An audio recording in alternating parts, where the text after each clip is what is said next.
Hello everyone, I am Shivani Solanki and I welcome you all to the PW YouTube channel, जहां पे हम discuss करने जा रहे हैं एक ऐसा टॉपिक जिसके रिगार्डिंग हमारे सभी फाउंडेशन बैचेस में एंड यूट्यूब पे स्टूडेंट्स के भर भर के डाउट्स आते हैं that how to write mains answers in judiciary examination. या मैम, आपने अपनी प्रिपरेशन के दौरान मेंस आंसर्स को कैसे लिखा है, how do we attempt it, हमारा अप्रोच क्या होना चाहिए। तो इसके आज वेरियस पैरामीटर्स होंगे जो हम डिस्कस करेंगे, और उसके साथ साथ एक दो सैंपल आंसर्स भी मैं आपको दिखाने वाली हूँ, जो कि मैं यूजुअली स्टूडेंट्स को सजेस्ट करती हूँ, या जो तरीका हो सकता है बेस्ट जिसमें हम बेरेक्ट पर फोकस करते हुए आंसर्स लिखेंगे।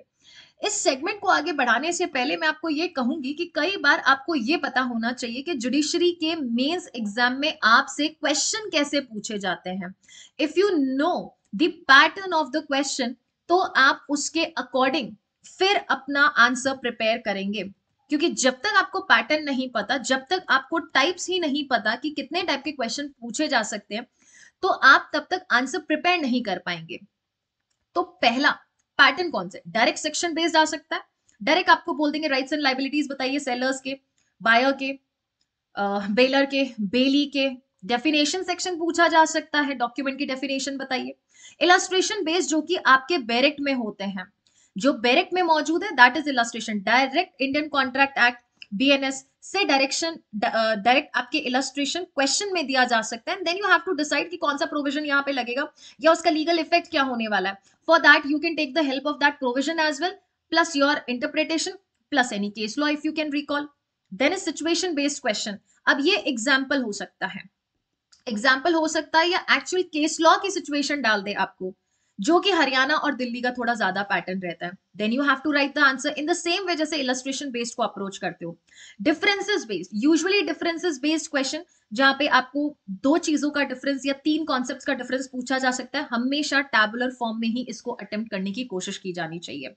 Statement based, like all contracts are agreements but all agreements are not contracts, इसको आप जस्टिफाई कीजिए, ये क्वेश्चन आ सकते हैं। Case law based question, Keshavananda Bharati के केस में क्या बोला गया है, या Shreya Singhal versus Union of India का केस।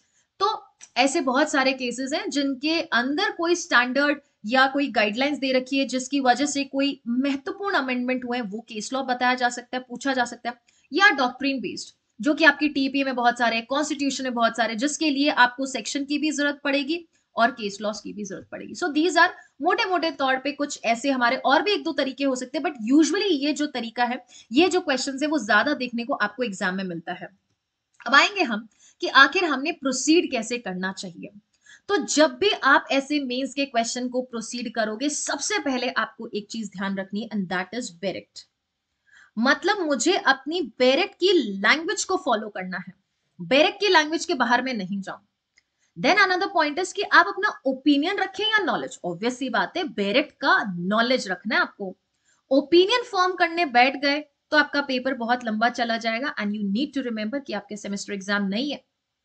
तो आपको सबसे पहले फोकस रखना पड़ेगा बेरेक्ट के प्रोविजंस पर, बेरेक्ट के इलस्ट्रेशंस पर भी, बिकॉज ये इलस्ट्रेशन हेल्प कर सकता है आपको एग्जाम्पल साइट करने में।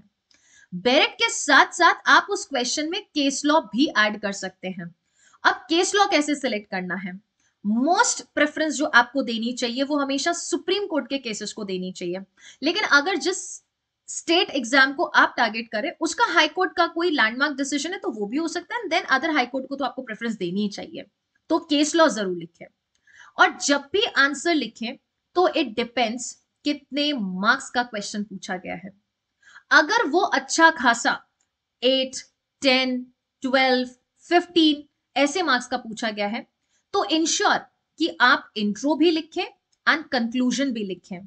यूजुअली इंट्रोडक्शन में you give an insight about that concept, the meaning, the chapters, the section number और उसकी रेलेवेंसी, एंड कंक्लूजन में आप अपना ओपिनियन लिख सकते हैं।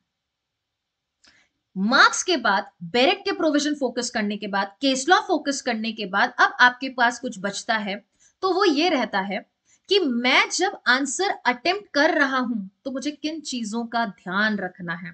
क्योंकि you know that what content you have to write, but now what other things are there that you need to focus.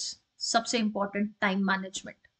आप एक क्वेश्चन को अगर आधा घंटा लगाकर बैठ गए, 20 मिनट लगाकर बैठ गए, फॉर श्योर आपका पेपर छूट सकता है। ये भी स्किल है, because skill is not just about presenting what you have studied, it is also about presenting in less time, जल्दी से जल्दी बेरेट की लैंग्वेज। अब बेरेट के जब प्रोविजंस लिखोगे that doesn't means the exact language, the keywords plus जो सीक्वेंस है वो बेरेट का जरूर फॉलो करो। कई बार आप वर्ड्स तो डाल देते बट सीक्वेंस ऊपर नीचे कर देते, तो जो एग्जामिनर होता है हो सकता है कि वो सीक्वेंस को वैसे तो कैलकुलेट कर ही रहे हैं वो सारे कीवर्ड्स को, बट अगर सीक्वेंस में होगा तो उसके लिए आपकी कॉपी को मार्क करना, जांचना थोड़ा आसान हो जाएगा। Okay, so time management is very important. And fifth, जब भी आप मेंस की तैयारी करें प्लीज ब्लूप्रिंट्स जरूर निकालें। blueprints, now what are blueprints? Blueprints means every subject का आप एक एनालिसिस करेंगे। फॉर एग्जाम्पल आप कॉन्स्टिट्यूशन सब्जेक्ट उठाएंगे, जितने भी आपके स्टेट में अभी तक जुडिशरी का पेपर हुआ है उन सब पेपर्स में कॉन्स्टिट्यूशन में कितने क्वेश्चन पूछे गए हैं। सो आप इसको टैबुलर फॉर्म में बना सकते हैं, like there has to be serial number, there has to be topic और सेक्शन एंड द वेटेज, कितने मार्क्स का वो क्वेश्चन आया है एंड रिपीटेशन उसका कितनी बार हुआ है। More the repetition, more the priority is to be given to that particular topic. तो blueprints help you in analysing कि आपको पूरे बेरेट को मेंस के लिए याद नहीं रखना है, पूरे बेरेट पर फोकस नहीं करना है, मोटे मोटे रूप से 70 to 80%, यूजुअली तो देखो 60% बोलते हैं, 50% बोलते हैं, बट नहीं, सारे इलस्ट्रेशन पढ़ने आपने। कई बार ऐसे प्रोविजन जो कि एक एक दो दो लाइन के होते हैं वो मेंस में क्वेश्चंस में तो नहीं आते बट जजमेंट राइटिंग में काम आ जाता है वो आपके लिए, तो वो प्रोविजंस भी आपको ध्यान रखने हैं। तो इस केस में आप ब्लूप्रिंट जरूर बना लें। टाइम मैनेजमेंट का जरूर ध्यान रखें। And six, write as much as you can write, that means give mock papers, mocks दीजिए, टेस्ट सीरीज एनरोल कीजिए। आपको इन्फिनिटी ज्वाइन करना है पीडब्ल्यू का तो इन्फिनिटी ज्वाइन कर सकते हो जहां पे मेंटरशिप प्रोवाइड की जा रही है। आपको डेली एक क्वेश्चन दिया जाता है मेंस का जो आप सबमिट करें और उसका इवैल्यूएशन होता है, बिकॉज जब तक आप इवैल्यूएशन नहीं करवाएंगे you don't know what mistakes you have committed and mistakes को ही करेक्ट करके आपने आगे बढ़ना है।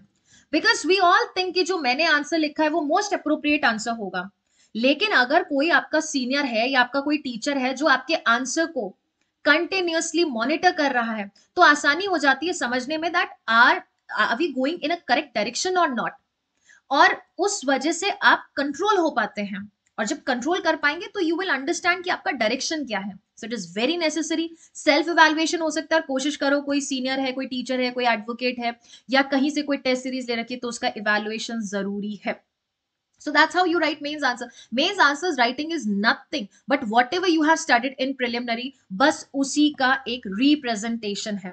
So please ensure that जितना हो सकता है बेरेक पर फोकस करें, केस लॉज अच्छे इकट्ठे करें, इलस्ट्रेशंस नोट डाउन करें, मार्क्स पर जरूर ध्यान दें, कितना वेटेज है, कितनी स्पेस दे रखी है, टाइमिंग का जरूर नोट डाउन करना है आपने। ब्लूप्रिंट्स निकालने से at least you will get 50 to 60 topics, 50 to 60% of topics जो कवर होता है जिसका रिपीटेशन होता बहुत ज्यादा है। मॉक टेस्ट देना है एंड इवैल्यूएशन करवाना है। इससे आपका मेंस का स्पीड भी अच्छा होगा, what content you have to write ये भी अच्छा हो जाता है, और उसके साथ साथ आपके इंपॉर्टेंट टॉपिक्स ऑटोमेटिकली फिल्टर हो जाते हैं। And that was a strategy which I also opted. Now अब हम आगे चलेंगे और कुछ डिस्कस करेंगे सैंपल क्वेश्चंस, और एक बड़ा क्वेश्चन है जो ये क्वेश्चन जो है मैं कहूंगी कि 10 मार्क के लिए भी आ सकता है। An agreement without consideration is void, ऐसा एग्रीमेंट जिसमें कोई कंसिडरेशन नहीं है वो वॉइड है। Yes, section number 25, enumerate the exceptions to this general rule. और आपसे एक्सेप्शन भी पूछ लिया यहाँ पर, क्या एक्सेप्शंस है इसके। तो इस केस में इंट्रोडक्शन में हम कंसिडरेशन की इंपॉर्टेंस बता रहे हैं, दैट विदाउट कंसिडरेशन एग्रीमेंट नहीं है, एग्रीमेंट नहीं है तो कॉन्ट्रैक्ट नहीं है। तो सेक्शन नंबर 10 ने क्या बोला, lawful consideration lawful object, and 25 क्या कहता है, विदाउट कंसिडरेशन एग्रीमेंट का इफेक्ट वॉइड एग्रीमेंट होगा। एंड कंसिडरेशन लिटरल लैंग्वेज में क्या होता है, something of value, that is quid pro क्यो, something for something. Now under 2D you right the definition of the consideration. कोशिश करें कि इस डेफिनेशन को आप पॉइंटर्स में भी लिख सकते हैं, पैराग्राफ्स में भी लिख सकते हैं, but you have to ensure कि आपका आंसर इतना अच्छी तरीके से रिप्रेजेंट हो दैट एग्जामिनर को संतुष्टि हो और एग्जामिनर को फैसिलिटेट करे वो पॉइंट्स को जट डाउन करने में कि okay fine this is done and this is done. Then valid consideration के एसेंशियल्स क्या हैं, जो कि आपको कुछ कुछ एसेंशियल्स डेफिनेशन में दिख जाएगा। ये हमेशा at the desire of promisor होता है, बिकॉज सी ओपनिंग लाइन क्या कहता है, at the desire of promisor, and it comes from whom? The promisee also and any third person also. So it flows from where? It flows from promisee or other person. Past हो सकता है, present हो सकता है, future हो सकता है, must be of some value. Past, present, future कैसे? ये देखो, promises to do or has done or is going to do, and it need not be adequate. ये आपके 25 में दे रखा है.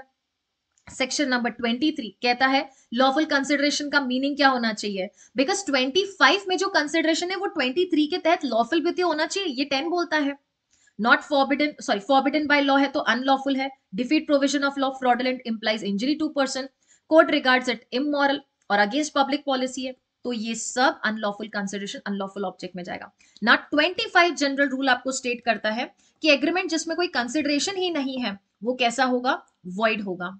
बट इसके 3 एक्सेप्शन. अब एक्सेप्शन में बहुत सारी चीजें आपको दे रखी है, बट फर्स्ट एक्सेप्शन इस तरीके से लिखे कि सारे कीवर्ड्स आ जाए. That is party stand in relation, near relation, that means love and affection है वहां पे, प्रॉमिस किया है राइटिंग में एंड इट इज रजिस्टर्ड. हो गया सब कुछ इसमें. सेकंड में promises to do a past voluntary act, and last हम कहते हैं टाइम बार डेट पे करने के लिए वादा कर रखा है, it is a written one and signed by the person. And उसके बाद आपके मनपसंद कोई भी 2-3 आप केसेस लिखो जहां पर 5 टू या 7 8 टू 10 12 मार्क्स के क्वेश्चन आते हैं, वहां पे कम से कम 3 केस लो, 2 केस लो जरूर लिखे. ट्विडल वर्सेस एटिंगसन का लैंडमार्क केस है जहां बोला है that promisee can not bring action unless the consideration of the promise has move to him. जब तक कंसिडरेशन ही नहीं है तब तक आप एक्शन नहीं ले सकते हैं. क्यूरी वर्सेस मीसा का लैंडमार्क केस है जहां पे कंसिडरेशन को डिफाइन किया गया है, something of value in the eyes of law moving from promisee to the promiser. And this is a situation based question जहां पे सिचुएशन बेस्ड है. सेक्शन 40 एंड 37 आपका इंडियन कॉन्ट्रैक्ट एक्ट ये कहता है that it is the obligation of the parties to perform the contract. हर contract में आए हो तो हर कॉन्ट्रैक्ट का बेटा उद्देश्य होता है, आप कॉन्ट्रैक्ट को ऐसे लीव नहीं कर सकते हैं. एवरी कॉन्ट्रैक्ट स्टेट्स कि the contract must be perform, section number 36. And who has to perform? Section number 40 बोल रहा है. कहता है A promises to paint a picture of B by a certain day at a certain price. Valid contract है, कोई दिक्कत ही नहीं है. But A dies before the performance. A की डेथ हो जाती है before performance. Whether a contract can be enforced against A's representative. Although A की डेथ हो जाती है, that means section number 56 part 2 के तहत ये void contract बन चुका है. बट क्वेश्चन हमसे ये पूछा है कि उसके रिप्रेजेंटेटिव एनफोर्स कर सकते हैं क्या. पहले तो हम ये बताएंगे 37 में कि हर कॉन्ट्रैक्ट में पार्टीज की ऑब्लिगेशन है कि उनको परफॉर्म करना है, या तो वो परफॉर्म करे या उनके रिस्पेक्टिव रिप्रेजेंटेटिव्स परफॉर्म करें. अदरवाइज सेक्शन नंबर 40 क्या बोलता है कि who has to perform. 37 contract has to be perform, 40 by whom it has to be performed. अगर इंटेंशन ऑफ द पार्टी कुछ कॉन्ट्ररी दिख रहा है तब तो वो ठीक है, otherwise promisor himself has to perform that contract personally. अगर कॉन्ट्रैक्ट का नेचर ऐसा है कि पर्सनल परफॉर्मेंस हो या कॉन्ट्रैक्ट में लिखा हुआ है कि प्रोमिसरी परफॉर्म करेगा तो ठीक है, वरना उसके रिप्रेजेंटेटिव भी परफॉर्म कर सकते हैं. Now coming to the conclusion, और you can give the reason. पहले लॉ अप्लाई करना है आपको, what provision you want to write, then come to the conclusion that इस सिचुएशन में हम क्या डिसीजन दे रहे हैं. Given the fact A's promise depends upon painting which is his personal skill, and it can be inferred that intention of the party to the contract क्या था कि it should be performed by A personally, that is the promiser. Therefore his representatives are not bound to perform the contract and are discharged. अगर यहां पर ये पूछ लेते कि can this contract be enforced not by representative, ये language ही नहीं होती, तो हम 56 में void contract के बारे में इफेक्ट बताते. But if you want to be on a safer side तो 56 का पार्ट 2 मेंशन करके बोल सकते हो that now the contract gets first frustrated and यहां पर ये void contract का स्टेटस ले लेता है, so we can not perform this contract. So yes, I hope कि ये जितनी भी मैंने आपको छोटी मोटी कुछ बातें बताई है with respect to mains answer writing, ये आपके लिए हेल्पफुल है. और जितनी हो सकती है प्रैक्टिस करें, PYQs एनालिसिस करें, not just of your state but other states also, क्योंकि यू नेवर नो कि अदर स्टेट्स के PYQs भी आपके स्टेट में कब आपसे पूछे जा सकते हैं. So I wish you all the best and I hope that you have enjoyed this session. We will meet in another new session. Till then, thank you. Thank you so much.